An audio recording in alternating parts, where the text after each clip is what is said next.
So, good afternoon. It's only 30 minutes, so I will try to be succinct in my comments. I've been trying to figure out how best to respond to the study and really to give some idea of what it is my department does. And based on the presentation, I think it's helpful to hear really how do we respond. People see evaluate out and they're like, oh, what are they doing?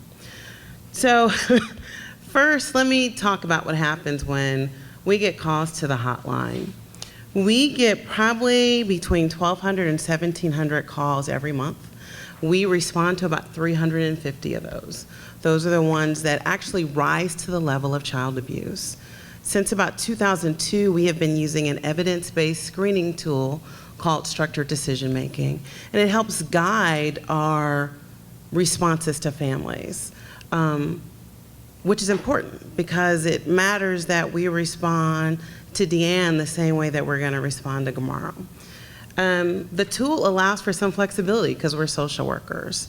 And so a supervisor can override it, 2 supervisors can override the decisions that come up. But it really ensures that we are responding to child abuse. But if we're getting 1,700 calls and only 350 we respond to, what happens in that gap? A lot of times we are providing referrals to the people that call. We get calls from therapists and schools like, what should I do? Who can I refer this family to? And we try to give resources that are known to the community right there at the beginning stage. We don't respond. Homelessness, has been said, is not child abuse. We have families that are capable of parenting their families, and unfortunately, homelessness is now a part of their current existence. When we do respond, our workers also give referrals. I think it's really important for people to realize that. When we go out, we don't just assess if we're going out on physical abuse, we're actually assessing the entire family. If abuse is present, we need to understand what is the abuse, right? It isn't just that we're gonna go and say, did your mom hit you? We're gonna make sure that you aren't being inappropriately touched, that you aren't being neglected, that you're having enough to eat. Where are you living? Who are you living with? It's all part of, it's a more holistic view than I think sometimes people realize if you aren't actually doing it. A lot of times my workers are actually going out with bags full of resources because they aren't gonna remove all these children that come into care. And because of that, we want to connect families to resources as often as possible. That's just kind of what they do. Dun, dun, dun. I think it's important to understand what we've done as a department to try to address homelessness. Elaine mentioned it because she's part of our leadership team.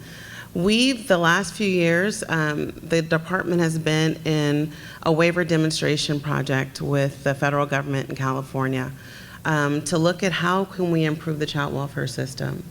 We do recognize that we have families that oftentimes may be in a Section 8 housing. When their children are removed, they actually lose their housing. And while they do everything they need to do to get their kids back, how do we help them get their housing at the end of that? We spent a couple of years working actually with Linda and Liz and about, who else? There you go. Looking at what can we do to help those families. We put about $850,000 a year for a couple of years to see what is it needed. Is it a few months subsidy? Is it clearing credit? Would rapid rehousing work for our families? I think what we found at the end of that project is a lot of our families actually need credit clearing before they can get housing. And the short-term subsidy we could offer wasn't sufficient. Our families needed a much longer-term subsidy than we could provide. We do get a few FUPs, and we kind of distribute those in the department to families that are reunifying. Some foster youth, but mostly we focus on our reunifying families.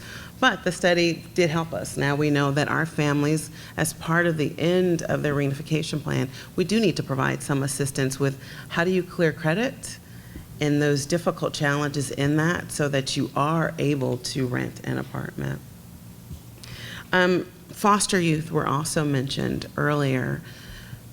Foster youth are very lucky in California. It's mentioned foster care does not end at 18, it ends at 21. And in case anybody thought anybody was not taking advantage of that, they're wrong.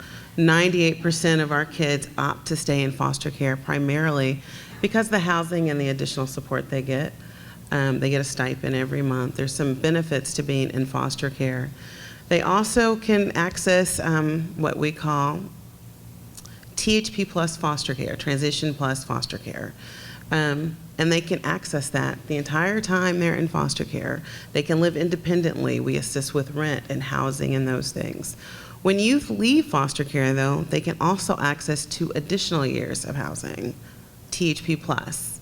And I don't know why the state has named the entire program. It all starts with THP plus, so you have to be familiar with it.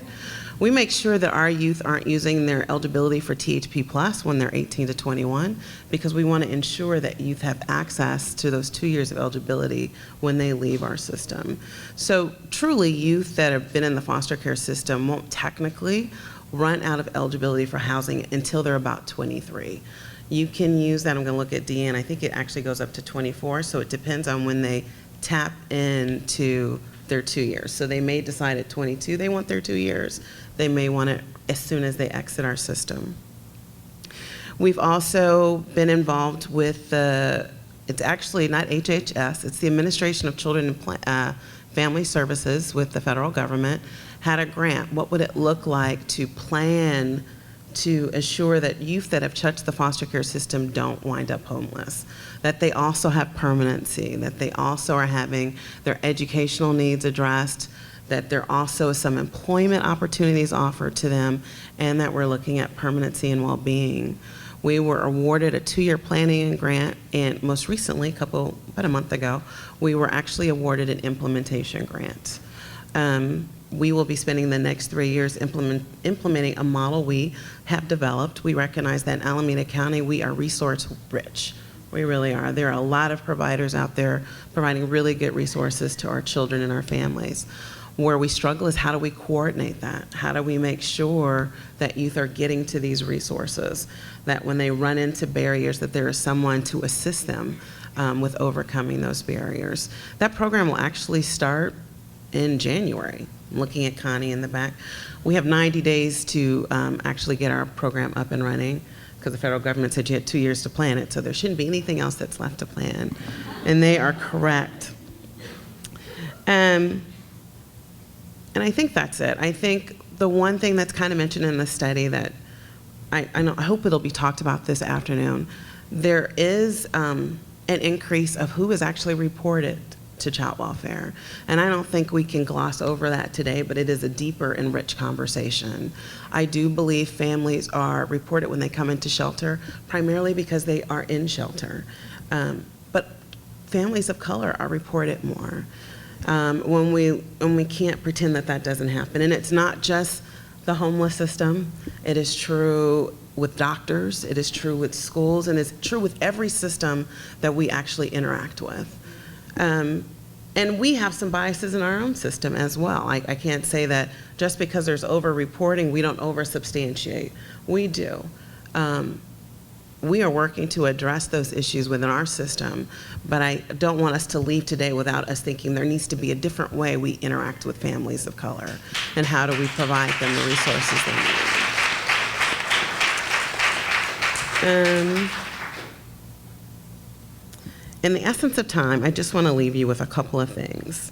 One, I don't want anyone to leave here and think that families that we interact with, even if we don't bring them into foster care, are not provided with resources in the county. It just isn't true. We also have an alternative response system. So a lot of those evaluate outs are actually eligible for 9 months of intensive homes visiting.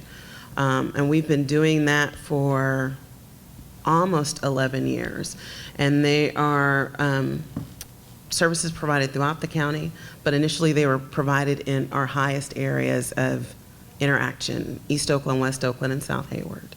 That program continues. We like to focus on families that are actually maybe having a substantiated referral, so that, but we don't think they actually rise to the level of being involved in the foster care system. but they need help. We recognize that some people need help and it may not be our help. It is very difficult once you enter the foster care system when you have several attorneys and a judge and a government system making decisions about your family to exit our system. And we want to give families the opportunities to get the help they need without necessarily being involved in a government system. So, in the essence of time, I'm going to pass it over to Anya.